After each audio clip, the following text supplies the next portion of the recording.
Mañana quiero compartir con ustedes la predicación de hoy. Estamos hablando acerca del divorcio, o el tema de hoy es el divorcio en el nuevo pacto, en la serie de las 3 causas de distracción en el ser humano. Así que quiero compartir el texto bíblico hoy.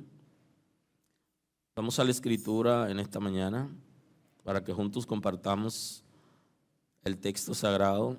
Vamos a compartirlo en la primera carta del apóstol Pablo a los Corintios, a la iglesia de Corinto, en el capítulo 7. Vamos a compartir en este día.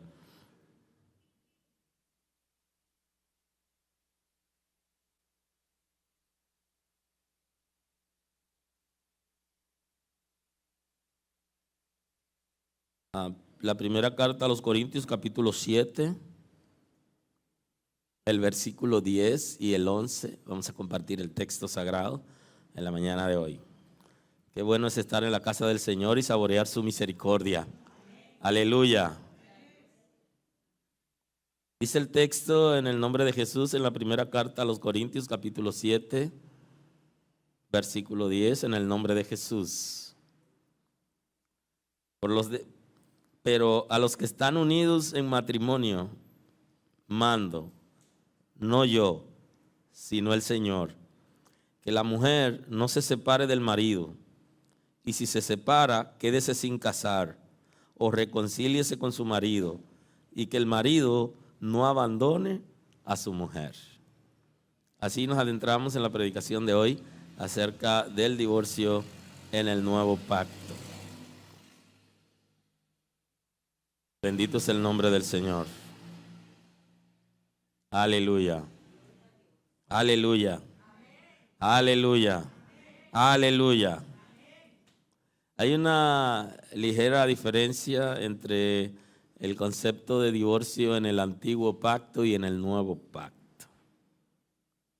La diferencia en el nuevo pacto está marcada mayormente por la dignidad y la restauración de la mujer.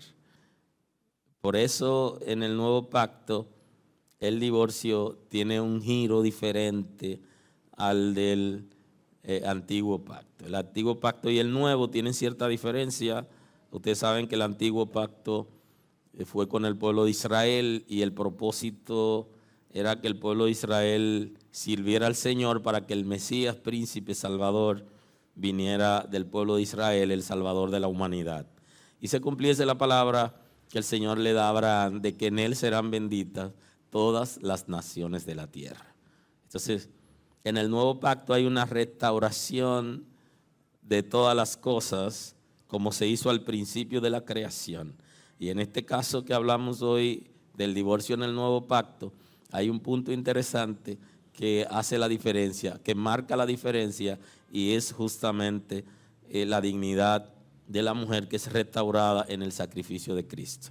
Yo sé que mucha gente, muchos creyentes inclusive, quisieran que la Biblia no hable de divorcio, sino que sea matrimonio y se acabó, y que no hable de divorcio, y que el divorcio no exista. Pero el Señor, que conoce al ser humano, que Él lo creó, sabía que el ser humano, por su naturaleza caída, tiene la intención del rechazo, del repudio, del maltrato y de generar en la familia situaciones no viables y crear crisis donde hay familias que no es fácil habitar. Entonces Dios lo reguló.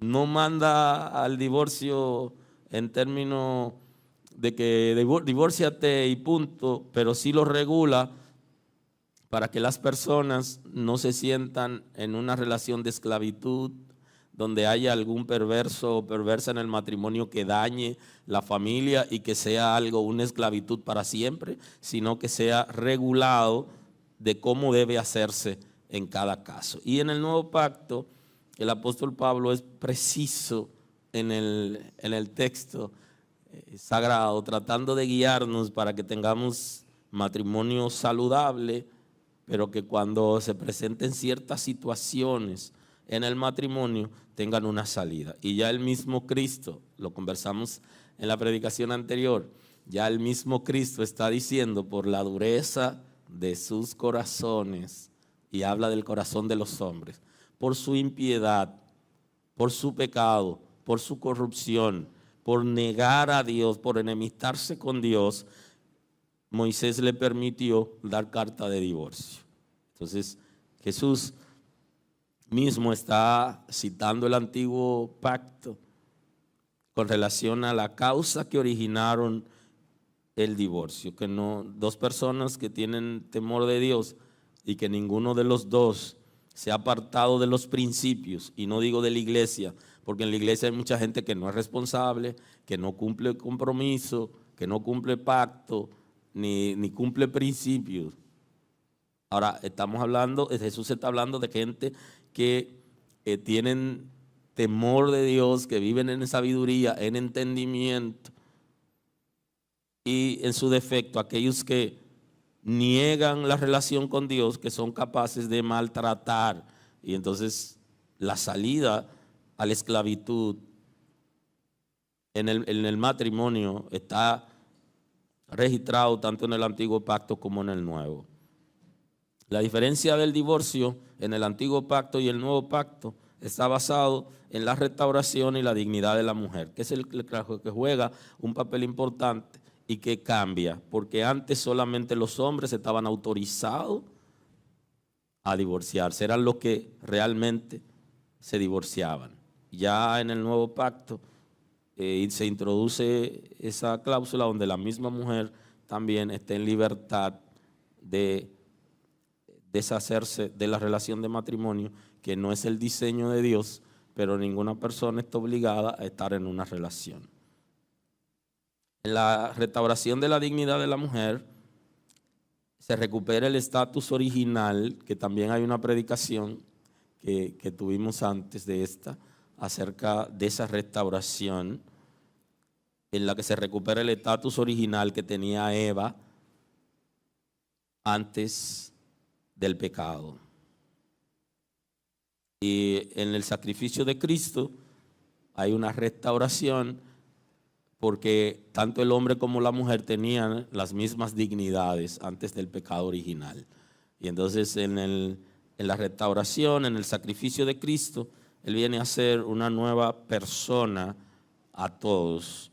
Y en el nuevo pacto hay una expresión que tiene que ver con esto. Está en la carta del apóstol Pablo a los Gálatas. Ahí está. Si van conmigo, si son amables, podemos compartir el texto bíblico ahí acerca de lo que pasó en el nuevo pacto.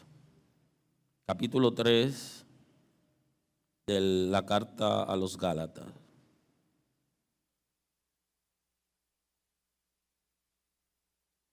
Dice: pero antes de que viniese la fe, estábamos confinados bajo la ley, encerrados para aquella fe que iba a ser revelada, de manera que la ley ha sido nuestro ayo para llevarnos a Cristo, a fin de que fuésemos justificados por la fe. Pero venida la fe, ya no estamos bajo ayo, pues todos sois hijos de Dios por la fe en Cristo Jesús. Y aquí comparto el texto que quiero analizar con ustedes, y los otros lo hablaremos más adelante. Ya no hay judío ni griego, no hay esclavo ni libre, no hay varón ni mujer, porque todos vosotros sois uno en Cristo Jesús. Entonces lo que está planteando es que el nuevo pacto en la sangre de Cristo le dio una oportunidad a la restauración de todo ser humano, en la que ya la diferencia que estaba marcada entre judíos y griegos, porque Dios amaba a los judíos y rechazaba a los griegos, que es el concepto que ellos tenían, ya desaparece. Ya no podemos decir Dios ama a los judíos y rechaza a los griegos. No hay manera de que se pueda explicar. Claro, los judíos tenían los descendientes de Abraham, y los judíos son descendientes de Abraham y descendientes de Israel, porque no todos los israelíes son judíos, pero todos los judíos sí son israelíes, porque es una tribu, que es la tribu de Judá, que es uno de los hijos de Israel. Entonces aquí está diciendo que ya no hay diferencia, y eso es lo interesante, que en el nuevo pacto hay una restauración de la dignidad de todo ser humano. Ya no hay judío ni griego, no hay esclavo ni libre, ya no se puede establecer diferencia, este esclavo, este libre delante de Dios. No hay varón ni mujer, ya no ve al ser como que este es el hombre, esta es la mujer, ella fue la que sedujo a Adán y Adán cayó, y entonces ahora hay una maldición. En la restauración ya no se ve de esa manera. En el antiguo pacto, a partir del pecado, el hombre se enseñorea de la mujer. En el nuevo pacto se restaura la dignidad y todos somos iguales delante de Cristo. Somos uno en Cristo Jesús, independientemente de que hay personas que todavía están en el antiguo pacto y están analizando el concepto a partir del antiguo pacto.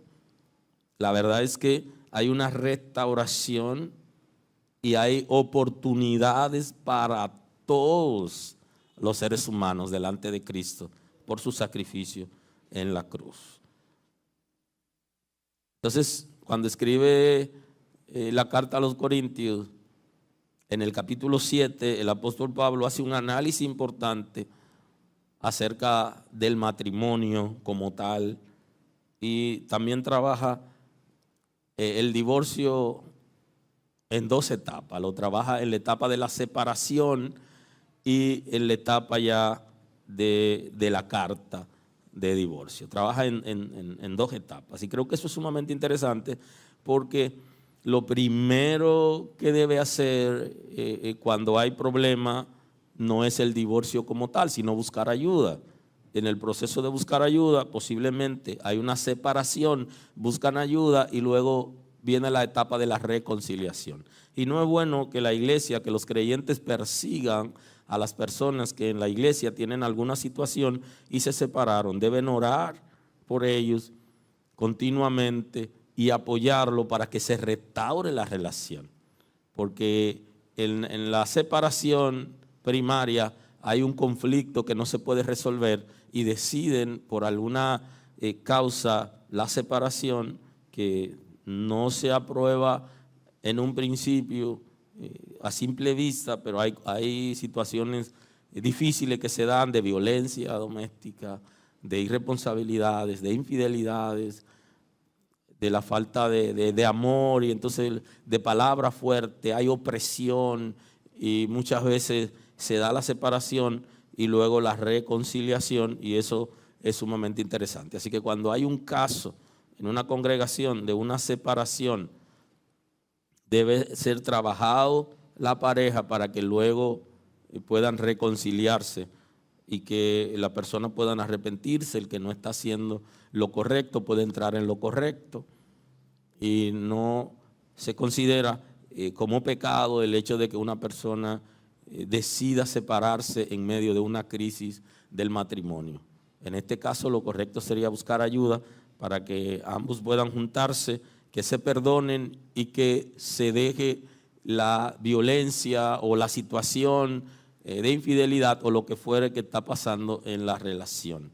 Y la iglesia en este sentido está llamada a asistir a la gente. Inclusive ya en el mundo los estados, los gobiernos trabajan para que cuando hay relaciones con problemas puedan también apoyar, restaurar y envían los hombres a centros de restauración y con expertos en conducta para que lo asistan. O sea, que no solamente la iglesia como tal, sino que el Estado, los estados del mundo, la administración de los estados asisten. Hay algunos casos que ya son de cárceles, que la gente debe ir a la cárcel porque ha violentado a sus hijos, ha violentado a su esposa o ha violentado a su esposo, y ya la iglesia no está por encima de la ley. Hay casos que la iglesia no puede tapar, sino que debe entregarlo a la justicia porque son palabras mayores.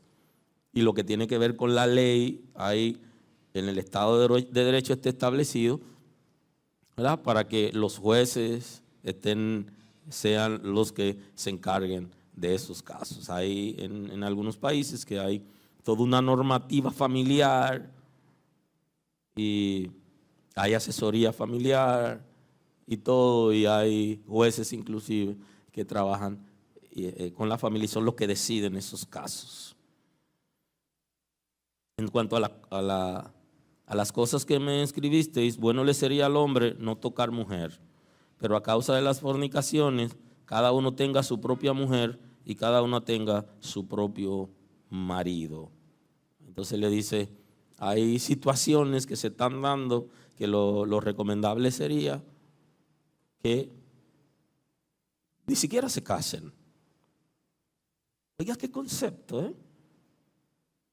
Bueno le sería al hombre no tocar mujer, porque habían conflictos serios en la iglesia, pero él no se queda ahí, él está enfocando una realidad. Pero bueno le sería al hombre, pero a causa de las fornicaciones cada uno tenga su propia mujer y cada una tenga su propio marido. Entonces le dice, para evitar las impurezas sexuales, lo recomendable sería que cada uno se case. Que el hombre se busque una hermana como esposa y que la mujer se busque un hermano como esposo, para evitar que tengan impureza sexual. El apóstol Pablo lo está enfocando de esa manera, una crisis que se daba en la iglesia de Corinto. No os neguéis el uno al otro, le dice a la pareja, le dice, no se nieguen el uno al otro, a no ser por algún tiempo, por mutuo consentimiento, para ocuparos sosegadamente en la oración y volveos a juntaros en uno, para que no os tiente Satanás a causa de vuestra incontinencia. Y es muy interesante que subrayen ahí lo que llevan las anotaciones, la palabra incontinencia, que es una palabra que el apóstol Pablo menciona aquí y que ya lo vimos enfocado en Cristo cuando habla de que hay algunos que se hacen eunuco por los hombres, y el concepto de incontinencia es una persona que tiene ese don de la naturaleza o don de Dios o una disposición personal que tenga capacidad de no casarse. Ustedes saben que el matrimonio no solo es un asunto para tener intimidad sexual, sino que el matrimonio como tal trae un asunto emocional y de familia y de compañerismo. Y entonces hay gente que pueden sobrevivir sin ninguno de esos puntos. Y entonces en ese diseño, sea voluntario o involuntario, entonces le dice, si no está en esa capacidad para estar solo, entonces debe estar casado, y así evita ciertas situaciones de inmoralidad sexual. Entonces estoy aquí, dice que no nieguen el uno al otro, o sea, no se separen si están casados, excepto que sea por mutuo consentimiento, que se pongan de acuerdo como parejas y digan, bueno, vamos a durar un tiempo orando, ¿verdad? Hay un concepto que utilizan en el lenguaje evangélico que es la expresión de silicio, desiliciar, todo una expresión que se utiliza, que en el nuevo pacto no aparece, sino en el antiguo pacto, que era una expresión de echarse tierra en la cabeza, ceniza en la cabeza, ponerse una ropa de saco y tirarse por tristeza, por dolor o por alguna situación, que en el nuevo pacto algunas personas hablan de eso, del cilicio, que no es del nuevo pacto, sino del antiguo pacto. No existe el cilicio en el nuevo pacto porque nadie se echa ceniza en la cabeza. Lo que aparece en el texto sagrado es que se pongan de acuerdo en caso de que decidieran, ¿verdad?, hacer algún ayuno, estar orando, que se pongan de acuerdo como pareja. O sea, no que uno de los dos tome la iniciativa y diga yo me voy a orar porque tenga alguna situación o porque hay algún conflicto y no busque solución. Entonces el apóstol Pablo está estableciendo en el texto sagrado que deben ponerse de acuerdo. Si decidieron separarse por un tiempo, deben estar de acuerdo. Y la separación que habla aquí no es una separación por problemas, sino para ir a orar unos días, que alguien decidiere, se pone de acuerdo con su pareja y le dice vamos a tomar un ayuno en estos días y vamos a estar orando y nos vamos a dedicar al Señor durante un periodo. Y entonces a eso se refiere, pero que debe ser con mutuo acuerdo. Por eso dice que no se niegue el uno al otro, o sea, que no utilicen ninguna estrategia para negarse. Inclusive ni utilicen a Dios, ni el reino de Dios, ni la oración, ni el ayuno para dejar de estar juntos. Ahora, si lo decidieren, que sea de mutuo acuerdo, para ocuparos sosegadamente la oración y volver a juntaros en uno para que no tiente Satanás a causa de vuestra incontinencia. Entonces le dice, para que Satanás no saque partida, y este dato es sumamente interesante, porque hay en relaciones de matrimonio que viene el descuido porque no hay responsabilidad de la pareja, a veces el hombre, a veces la mujer, y entonces la persona está expuesto. Se supone que si somos hijos de Dios, no deberíamos caer en tentación. Pero la Escritura dice que si alguno ha caído en tentación, abogado tiene a Cristo. Se supone que sí pueden caer. Y entonces le dice, para evitar que Satanás se meta, puede ser en uno de los dos o en los dos, o que le saque partida, le saque provecho, no se separen. Le dice, la mujer debe atender a su marido y el marido a su mujer, porque el diablo está acechando. Ese es el concepto. Entonces, si no lo hace, el enemigo que está chequeando va a someter a tentación. Ustedes saben que las tentaciones son producidas internamente en nosotros, producto de nuestra naturaleza concupiscente, y que se dan por nuestras necesidades. ¿Qué necesitas tú? Lo que tú necesitas, así tú vas a ser tentado, pero hay tentaciones que vienen del infierno, son trabajadas desde el infierno. Entonces, la tentación que habla aquí está metiendo a Satanás. Entonces están las dos tentaciones. La tentación interna por una necesidad, y justamente ahí es donde opera la concupiscencia, donde tenemos una necesidad y el enemigo nos oferta cómo satisfacer esa necesidad por medios incorrectos, y eso es una tentación.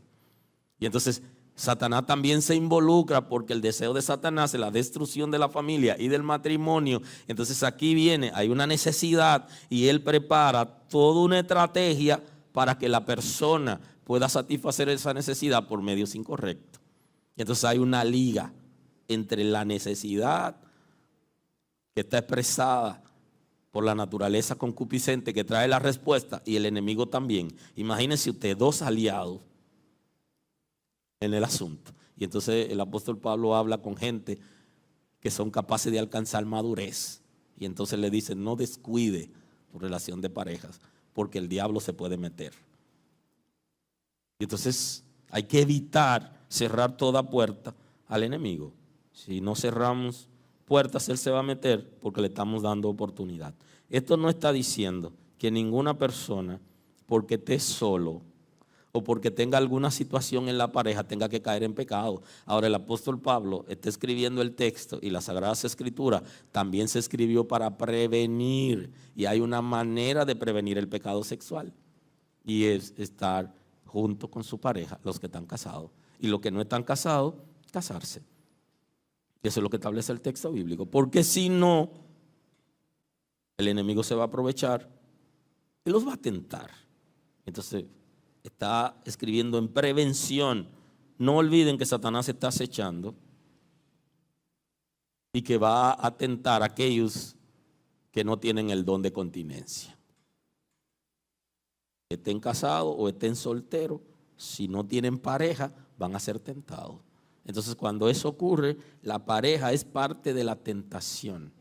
Es como si ella fuera parte de la dinámica para tentar a su marido o a su mujer.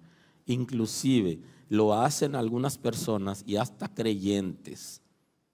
Cuando quieren separarse, divorciarse y justificar a la iglesia de que su pareja le fue infiel, la dejan sola, dejan de acompañarla y de estar con ella o con él para que él caiga y entonces decir, ya yo estoy libre.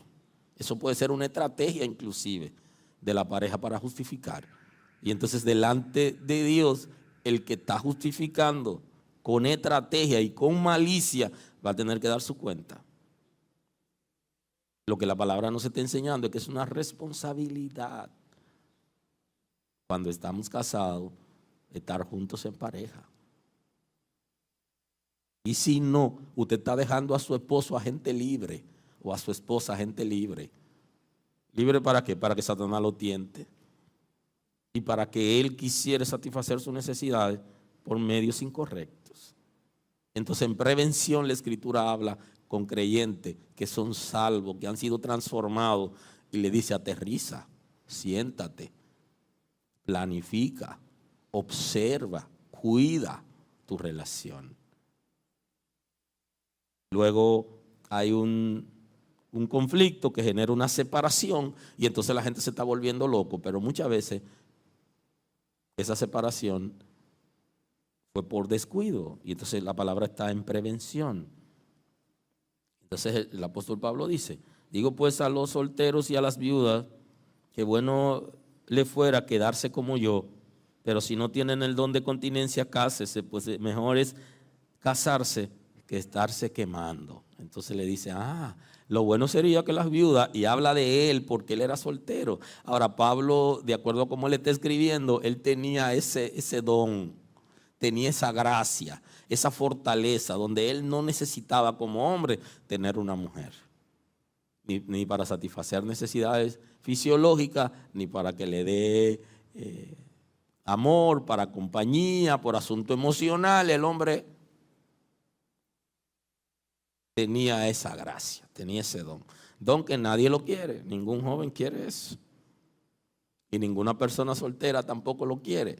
Pero Pablo se expresa y dice: lo bueno sería que si por alguna causa se quedaron solteros, o si se le murió el esposo o la esposa, dice él: quédese como yo. Ahora Pablo no está dando esto como una doctrina, fíjese que está diciendo más abajo: pero si no tienen el don de continencia, o sea, si no tienen esa capacidad, entonces le dice: cásese, porque es mejor casarse que estarse quemando. El concepto quemarse, en la iglesia se habla tanto y se define tanto y se analiza el estarse quemando, y quiero que observe aquí, porque ese concepto cásese para gente adulta, para gente adulta, no para menores, sino para personas adultas que están en capacidad, hombres, de sostener a su mujer. Entonces sí, con ellos es que habla. Entonces, ¿qué es quemarse? Quemarse es tener mucha novia. Quemarse de tener impureza sexual. No se casa, pero cuando tiene deseo de estar con una mujer la busca. Eso es estarse quemando. Tener una novia ahora, una novia ahorita, y no casarse, eso es estarse quemando. Entonces le dice: para que no te metan impureza sexual, si tú no eres, si no eres eunuco, Si no tiene el don de continencia, entonces cásate. Que es mejor estar casado que estar con un fuego encendido de manera permanente encima. Entonces, en el lenguaje vulgar, que no es nuestro lenguaje, se dice que hay personas que mientras pueden comprar libra de algún producto, nunca lo comprarán entero. Y esas son las expresiones de los mundanos dentro y fuera de la iglesia. ¿Para qué yo tengo que asumir una responsabilidad de matrimonio? Si puedo tener un hombre, puedo tener una mujer, en este caso, cuando quisiere. Entonces, no es lo correcto. Lo bíblico es que el hombre se case con una mujer, que la mujer se case con un hombre y que puedan tener una responsabilidad de matrimonio y que sean el uno para el otro, conforme al diseño de Dios, y no que esté saciando sus necesidades de manera incorrecta. ¿Alguien está aquí hoy? ¿Alguien está aquí hoy? Entonces, nuestros jóvenes que ya son profesionales, que son adultos y tienen empleo, la Escritura le dice: no te quemes, cásate, elige una hermana. Y a las muchachas que ya también hicieron su carrera universitaria, tienen su empleo, le dice: ya tú estás madura, elige un hermano. Hermano, elige una hermana, cásate. No es bueno que te esté quemando. La iglesia no ha regulado el de lo mucha novia, sino que la iglesia ha sido muy permisiva en ese sentido. Y si no se llegó a casar, la puede enamorar a todas y tener una novia ahora, una novia ahorita, y nada pasa. Ni los padres, ni la iglesia, nadie no le pone un stop. Cuando llega a su casa y le dice: pero ven acá, va a venir para acá también. ¿Y hasta la cuánta es? No, a mi casa no le dicen nada. La iglesia tampoco regula, sino bueno, ellos terminaron. Y ahorita tiene otra novia, bueno, terminó también con ese. ¿Y cuántas van? O sea, no se regula eso. Y entonces la Escritura sí lo está regulando. Dice: para que se estén quemando, que se casen. Y el humo lo ve todo el mundo. Y eso arde por abajo. Y desconecta a la gente de la palabra de Dios, de la Escritura, porque a la gente le gusta eso, arder por debajo, pero nadie le hace frente. Y le pone un pie adelante y le dice: oye, ¿hasta la cuánta es? Detente. Aleluya. Aleluya. O un padre que le dice: no, a mi casa no. Tú no vas a poner a mi hija a pelearse con la hija de fulano. No. Absolutamente. Yo no quiero ver a mi hija involucrada en celo en la iglesia y en pleito. No. Tenga cuidado, salga de mi casa, que aquí no. O sea, nadie hace eso. No, sino que vino. Y la madre no le dicen a su hijo: oye, a mí no me traiga otra. No, le hacen el juego. Y le llevó una, le llevó la otra. Y en el lenguaje vulgar también se utiliza, que no es nuestro lenguaje, pero se utiliza. Le dicen que cada quien amarre su gallina, que yo tengo mi gallo suelto. No, en el reino de Dios no funciona así. Amarre su gallo. Amarre su gallo. Puede dar mala cuenta. Puede ir a la cárcel. Aleluya. Ay, mi hijo es un santo. No, él no es tan santo. Él no es tan santo. Ay, pastor, ayúdeme. Yo no puedo ayudar. Búscate un abogado que te defienda. Sí, porque eso es asunto de ley.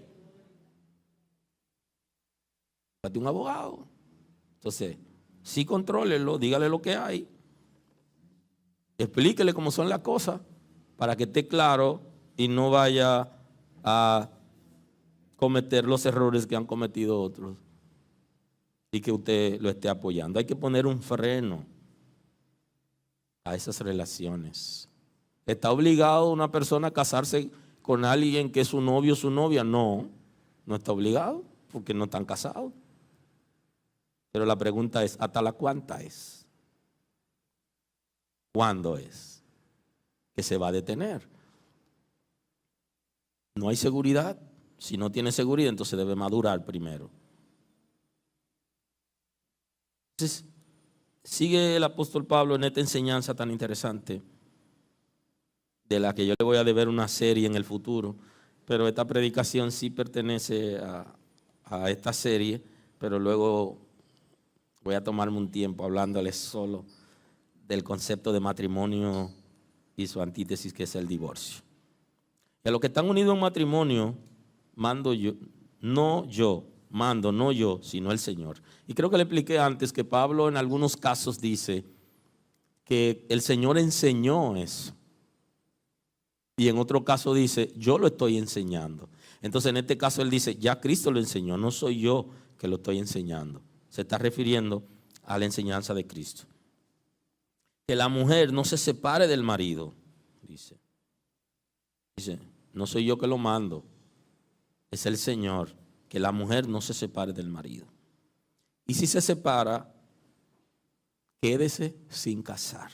Entonces le dice, en caso de que tengan algún conflicto, alguna situación y se separó, espere. Fíjese que pasa la cosa tan interesante que una pareja se separan y antes de que venga el divorcio ya él tiene una novia y ella tiene un novio y a veces hasta en la misma iglesia. Óigame, esto es increíble. Y todavía no se ha efectuado el divorcio. Y ya cada uno tiene una pareja. Algo que tenemos que agilizar eso. Óigame por dónde va la cosa. Y entonces le dice, el texto está diciendo, Pablo dice, no lo estoy enseñando yo, ya Cristo lo enseñó. La mujer no se separe del marido y si se separa, quédese sin casar o reconcíliese con su marido. Y que el marido no abandone a su mujer. Claro, hay una expresión que justamente está aquí en el Evangelio según San Mateo, capítulo 19, versículo 9, que dice cuál es la causa por la que se puede volver a casar.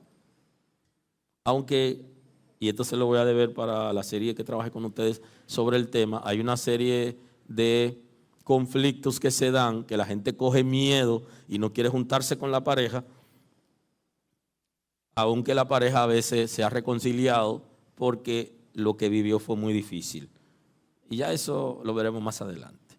Entonces ahora Cristo dice, 19:9, según San Mateo, yo os digo que cualquiera que repudie a su mujer salvo por causa de fornicación, o sea, inmoralidad sexual, y se casa con otra adultera, y el que se casa con la repudiada adultera. Y esa es la diferencia del nuevo pacto en cuanto al matrimonio. Que lo que la repudian, a no ser por inmoralidad sexual, y se casan con otros, ambos están cometiendo pecado sexual, de inmoralidad.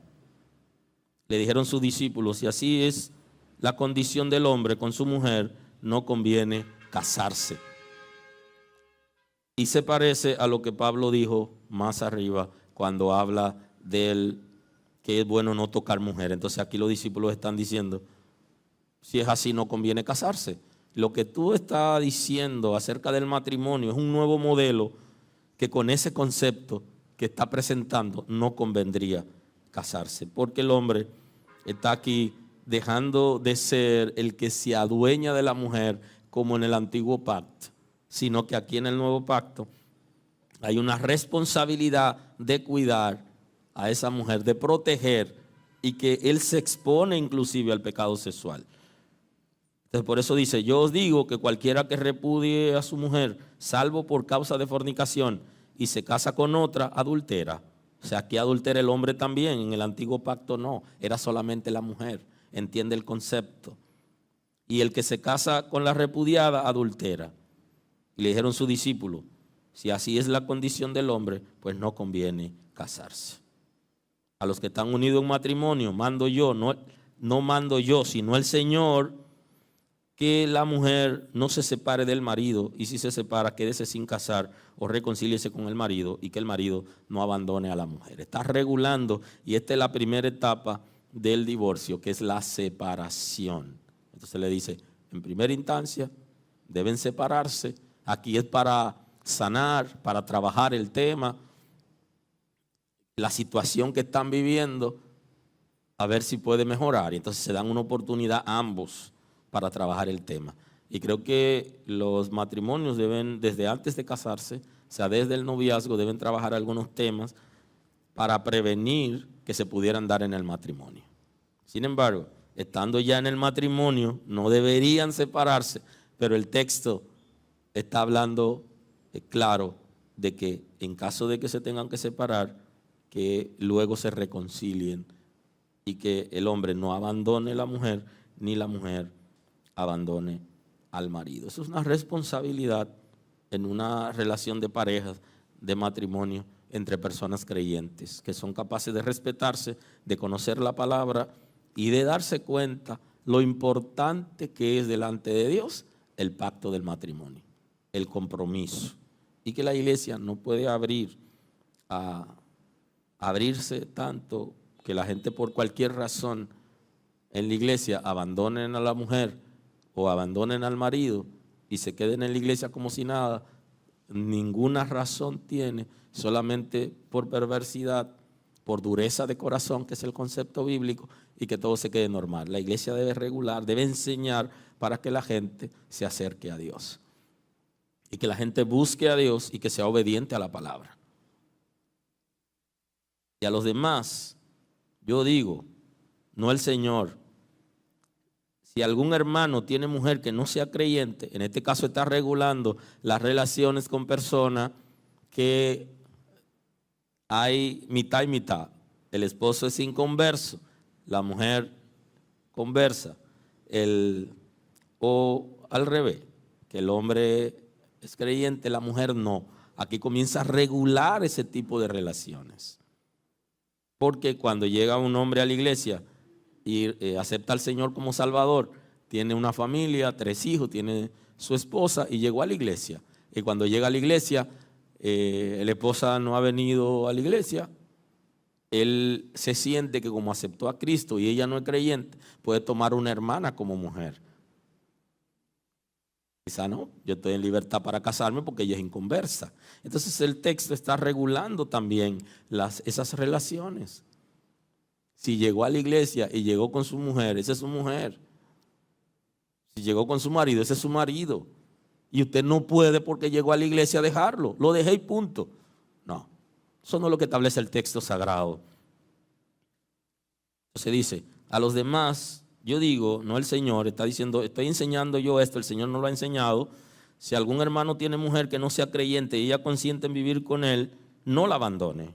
Dice, su esposa es inconversa, pero quiere vivir, no la dejes, porque ella quiere estar contigo. No, ya yo me hice libre porque el Señor me hizo libre y el que esté en Cristo nueva criatura es. Eso es verdad que nueva criatura, pero hay cosas que no, el hecho de que estemos en ella no quitan de que seamos nueva criatura. La nueva creación en Dios es la regeneración, es la transformación. No que yo abandone mi pareja porque yo acepté a Cristo y ella no. ¿Alguien está aquí hoy? Si ella quiere, no la abandone. Si una mujer tiene marido que no sea creyente y él consiente en vivir con ella, que no la abandone. Dice igualmente, si una mujer llegó a la iglesia, aceptó al Señor como su Salvador y viene casado y llegó a la iglesia con su pareja, yo soy libre ahora, me deshice, pero él quiere estar con ella. Entonces ella no debe abandonarlo por el hecho de que conoció a Dios, sino que esa es su pareja y deben estar juntos. Ahora él sigue en la narración, porque el marido incrédulo es santificado en la mujer y la mujer incrédula en el marido, pues de otra manera vuestros hijos serían inmundos. Introduce un elemento sumamente importante que en este concepto no podemos analizarlo, que es que los hijos son santos, no inmundos, por el hecho de que uno de los dos sea creyente. Y ese es un tema un poquito fuerte que se analiza de diferente manera, pero sí vamos a analizar la otra parte del texto. Dice que el esposo sería santo, que la expresión es: tu esposo puede ser salvo si tú le das buen trato, si le das ejemplo, si eres capaz de enseñarle la palabra y darle testimonio. Tú puedes ganar a tu pareja. Y muchísimos casos se ha dado de que sí ganan a su pareja, en otros casos no, y el texto también lo dice, pero en muchísimos casos sí ha ganado su pareja. Porque hayamos aceptado a Cristo como Salvador no implica que tengamos que tener una nueva pareja si la pareja quiere estar con nosotros. Entonces dice el texto: pero si el incrédulo se separa, sepárese, pues no está el hermano o la hermana sujeta a servidumbre en semejante caso, sino que a paz nos llamó Dios. Pero si tu esposo o tu esposa decide separarse de ti por cuanto tú eres creyente, la Escritura te dice: tranquila, tranquilo, que él o ella te está abandonando a ti. Dato importante. Y tú no debes forzar ni tener una relación a la fuerza. Ajá. Tú eres mía y se acabó. No. Él tiene derecho a decidir no estar en esa relación. No. No quiero una relación con un cristiano. No quiero una relación con una cristiana, le dice. Bueno, que te vaya bien, mi hijo. Piénsalo bien. Que el Señor te puede hacer bien. Decide separarse. ¿Cuál es el concepto de decidir separarse?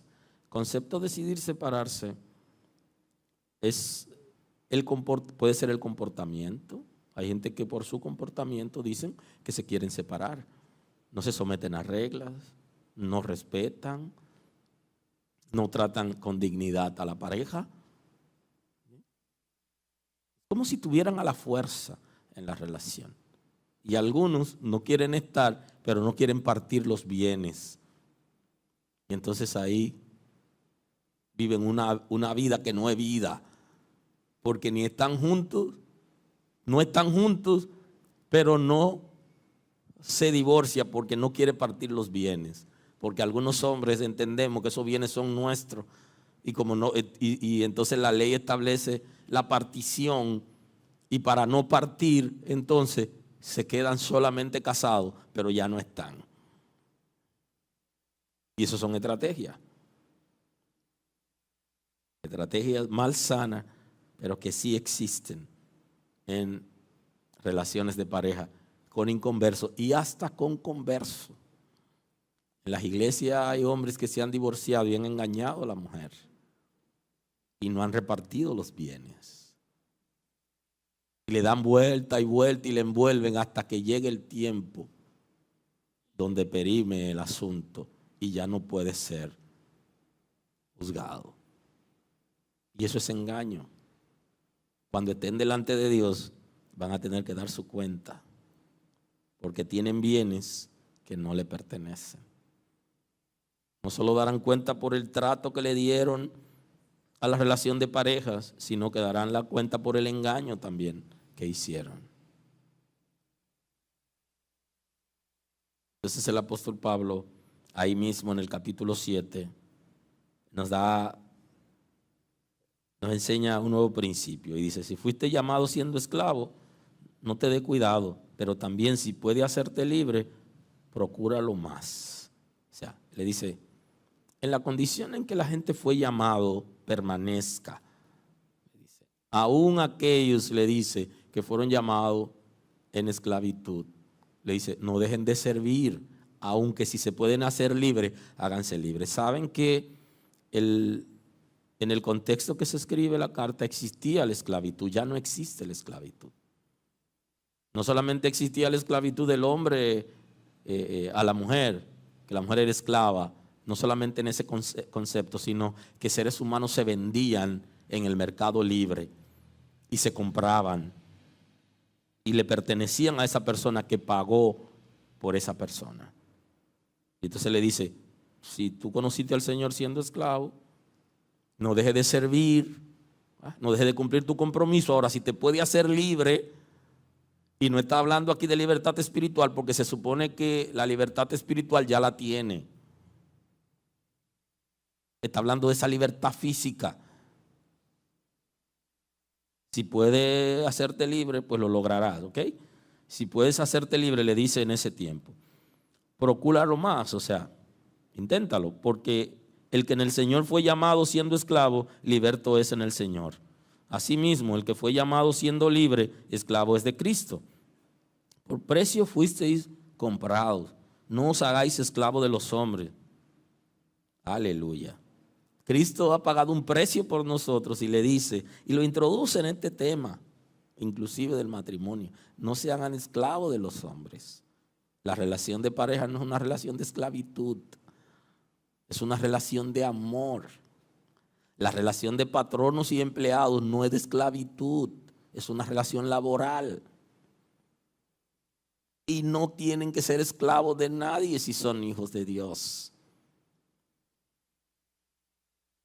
Ningún hombre debe esclavizar a su mujer y ninguna mujer debe esclavizar a su marido. Y ninguna relación debe estar basada en amenaza. Absolutamente. Porque si alguno fue llamado en esclavo, liberto es en el Señor. Asimismo, el que fue llamado siendo libre, esclavo es de Cristo. Por precio fuisteis comprados, no hagáis esclavos de los hombres. No os hagáis esclavos de los hombres. Cada uno, hermano, en el estado en que fue llamado, así permanezca en Dios. Entonces le dice, en el estado en que fuiste llamado, tú fuiste, cuando conociste al Señor, estabas en el matrimonio. ¿Por qué abandonar el matrimonio? Porque la pareja es inconversa, no es necesario. Excepto que la persona decida. Se regula inclusive el divorcio en ese sentido, en el que la pareja quisiere hacerlo. Y este dato es muy importante, porque hay algunas personas que se casaron en la iglesia con gente creyente, pero después se hizo inconverso. Y entonces, si él quiere vivir contigo, no debes abandonarlo.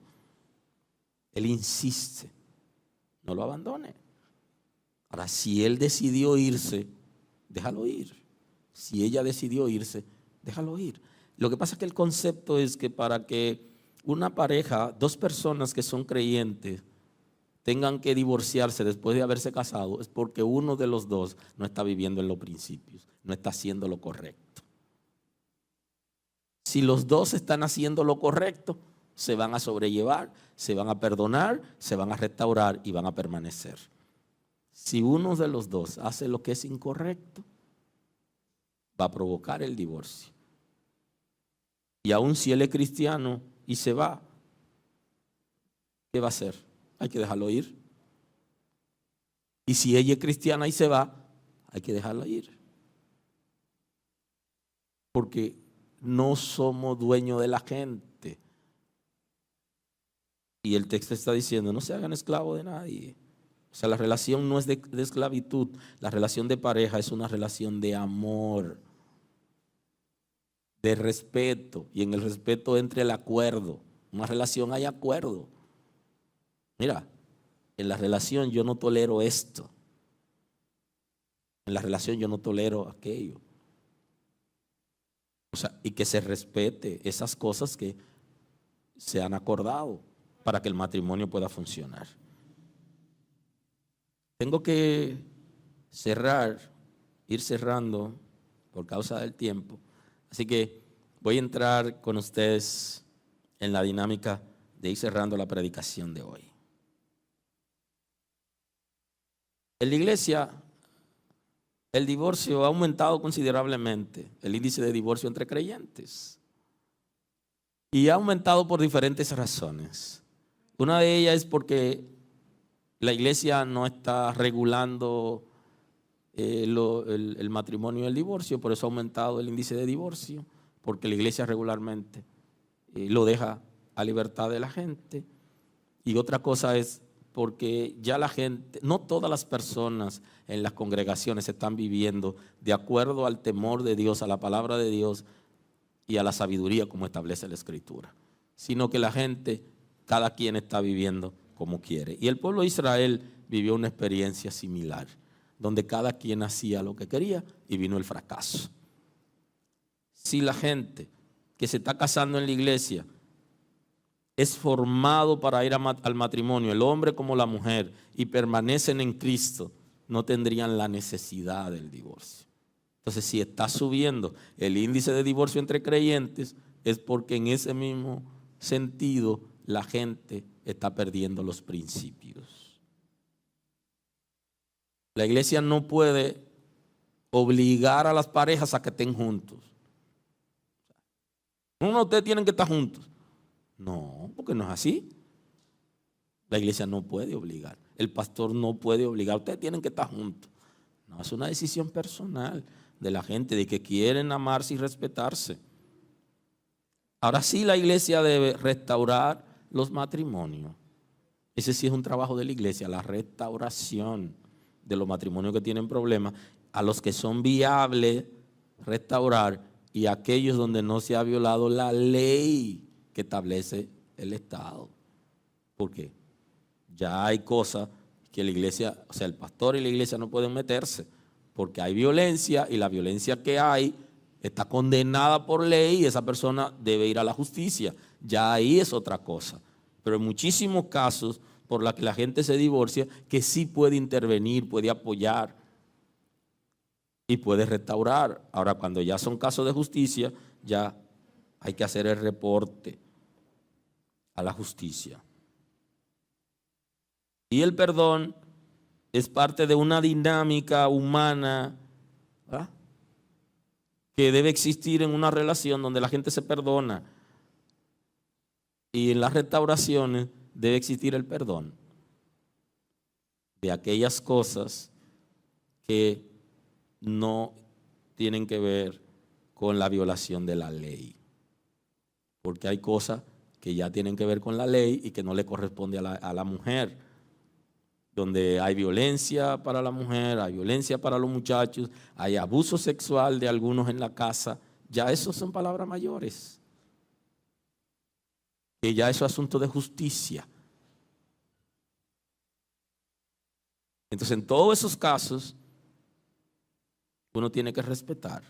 Y lo que sea viable, hay violencia que no ha llegado a cierto grado de justicia, se interviene, se asiste a la persona para que la persona conozca al Señor, tome un tiempo de apoyo.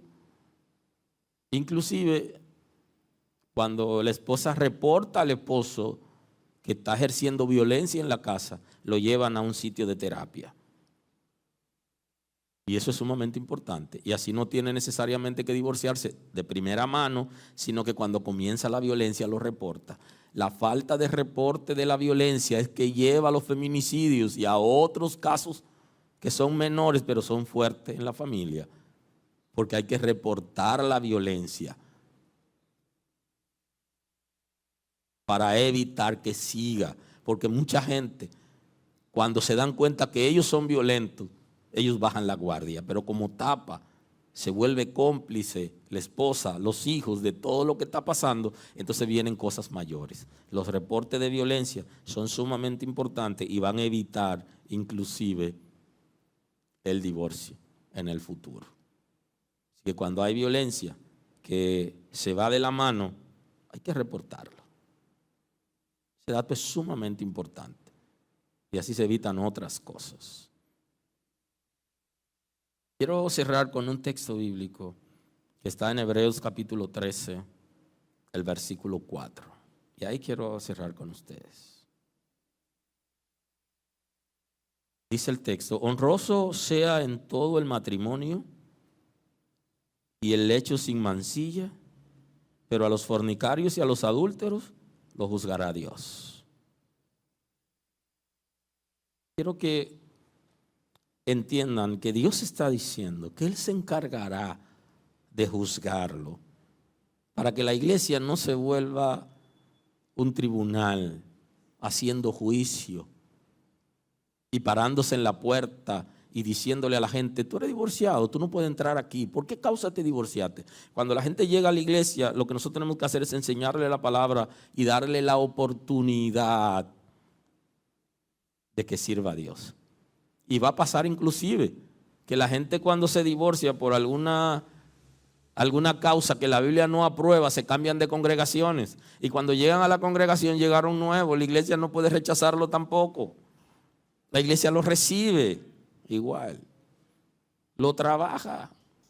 La iglesia no puede rechazar a las personas por ninguna causa, porque Cristo es el perdonador y en su sacrificio Él cubre todo pecado. Ahora, si hay algún caso que se va de la mano, que nosotros no conocemos ni sabemos el origen, entonces el texto aquí dice claro, ¿quién es que se va a encargar de juzgarlo? Dios se va a encargar.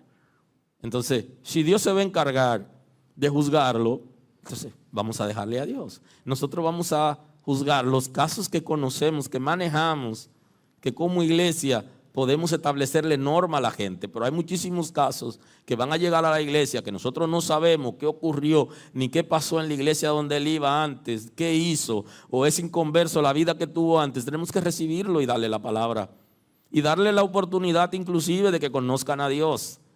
Y si hay algo escondido y no se arrepintiere, entonces ya Dios se encargará. Pero no podemos impedir a la gente que se acerquen a la iglesia por el hecho de que tuvo un divorcio o varios divorcios, como es el caso.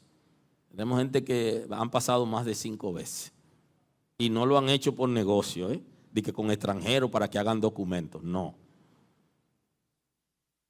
eso también es pecado, pero no, ese no es el caso, sino que se casaron por amor, supuestamente, y terminaron por dolor.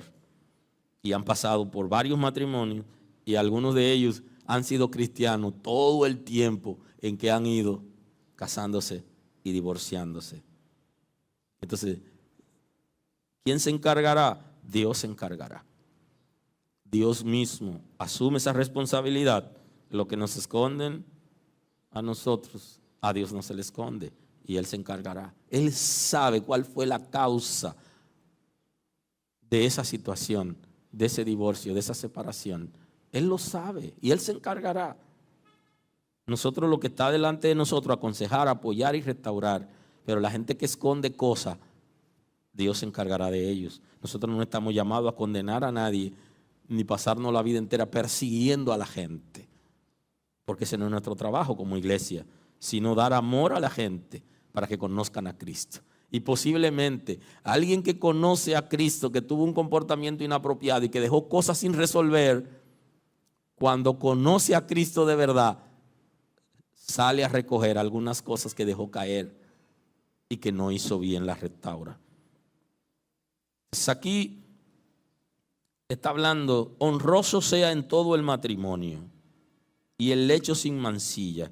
Y aquí aparece mancilla con C, porque con S es un apellido. Y eso es sumamente interesante, no se está refiriendo al apellido. Tiene que ver con mancha moral, perjuicio en la honra o en el honor. Gente que tienen relaciones, pero perjudican a la otra persona porque dañan su estima o dañan su honor. El lecho, el matrimonio, la relación de pareja debe estar basada en principio, no con mancha moral, ni que nosotros perjudiquemos a la otra persona. El perjuicio tiene que ver con daño moral o material en una persona a otra en términos de valor, de bienestar y de salud. El Señor está condenando las relaciones enfermizas, relaciones de matrimonio o de noviazgo que son enfermizas. De eso se trata, que dañan la estima de la persona, que no le dan el valor que tiene como esposo o como esposa, y que no le genera un bienestar ni le genera salud. El Señor está condenando eso. Si tienes una relación con tu esposo, tú debes ser de bendición para él. Si tienes una relación con tu esposa, tú debes ser de bendición para ella. y no debe tener una relación enfermiza, de esclavitud, de maltrato, sino de paz. Si bien es cierto que Dios rechaza el divorcio, también rechaza el lecho con mancilla. Ambos lo está rechazando. Y ambos son malos delante de Dios. Que esa mujer es mala porque se divorció, pero también es malo que el hombre la golpee, que le engañe, que la maltrate, que no la sostenga ni la trate con dignidad. Eso también es malo. Ambos son malos. Y a eso está refiriendo el texto bíblico. Honroso sea en todo el matrimonio, que sea de honra, y el lecho sin mancilla. Pero a los fornicarios y a los adúlteros los juzgará Dios. Bendiciones y paz. La gracia del Señor abunde en gran manera en la casa, en cada uno de nosotros, en nuestra vida personal, matrimonial y familiar.